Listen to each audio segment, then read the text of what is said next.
Hello and welcome to the news today on Procyon Radio and Television. I am Evelyn Clifford Harry. First, a look at the headlines. Ecowas leaders meet in Abuja as region struggles with coup. Boko Haram commander others killed in Niger State airstrike. OSIMHEN criticized for taunting JUVE fans. QATAR says efforts to renew ISRAEL-HAMAS truce continuing. And now, details of the news. West African leaders meet for talks with the region in deepening crisis after 4 countries fell under military rule and with risks growing from Sahel jihadist conflict.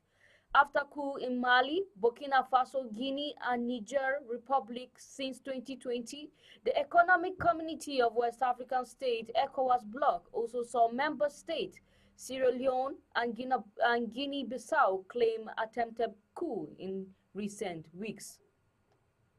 A French military withdrawal from the Sahel, the region along the Sahara Desert across Africa, is increasing concerns over conflicts spreading south to Gulf of Guinea, Ghana, Togo, Benin, and Ivory Coast.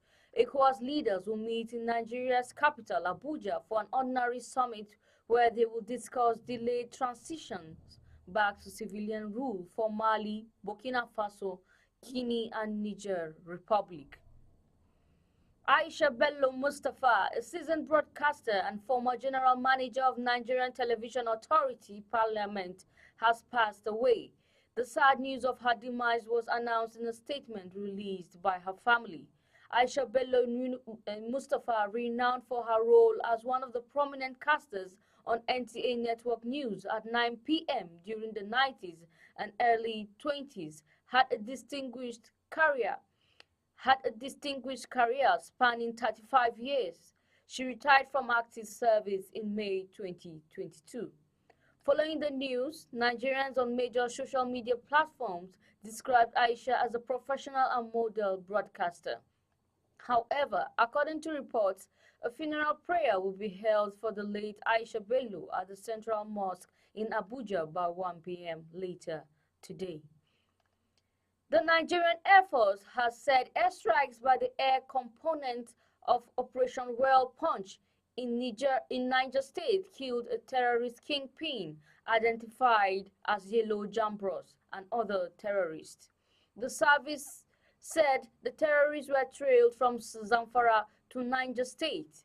The Air Force added that Jambros and his fighters were about to cross the Jikudna River in Galadima, Kogo district, heading towards the Wuru-Kuvi axis of Chikun local government area when they were killed. A statement by NAV's Director of Public Relations and Information, Edward Kabukwat, notes that the terrorists moved in convoy of 18 motorcycles during the day with the hope that airstrikes had been suspended following the accidental strike in Kaduna. In sports, Nigeria international Victor Osimhen has been criticized by La Gazzetta dello Sport following a gesture towards Juventus fans at the Allianz Stadium. Napoli suffered a 1-0 loss against Juventus in Turin on Friday, and Osimhen moments after the game went viral. The Nigerian in the video is seen raising his hands to make a 5-1 gesture towards Juventus fans at the Allianz Stadium, but according to Gazzetta, it's something the 24-year-old should have avoided. The Napoli star in his gesture reminded the old lady supporters of their 5-1 loss against the Partenopea from last season. Journalist Marco Cirello writes that Osimhen's gesture is a proof of the tendency to live in the past and create a bubble which isolates from the present. And on the international scene, mediation efforts are continuing to secure a new Gaza ceasefire and free more hostages held by Hamas, despite ongoing Israeli bombardment that is narrowing the window for a successful outcome. Qatar's prime minister said, Israel declared war on Hamas after the militant group killed 1,200 people and took 240 hostages, according to Israeli figures. in an unprecedented attack on October 7th. The Israeli offensive has killed at least 17,700 people in Gaza, according to the Hamas-run health ministry, many of them women and children.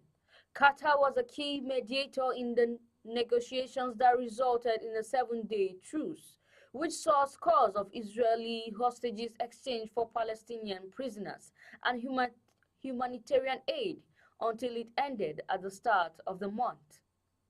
Up next is the entertainment news. Afrobeat singer Daniel Benson, known professionally as Benson and formerly known as Buju, has called out a launch for selling him fake drinks at the same price as the authentic ones. Benson, in a series of posts on his X account stressed the importance of respecting his health and money, urging the launch to deliver what customers pay for. Benson, who didn't disclose the name of the launch, warned that if it happened again, he'd take the microphone from the club's hype man to expose them. And with that, we end the news today on Procyon Radio and Television. I am Evelyn Clifford Harry. You can watch us on our YouTube channel at Procyon RTV.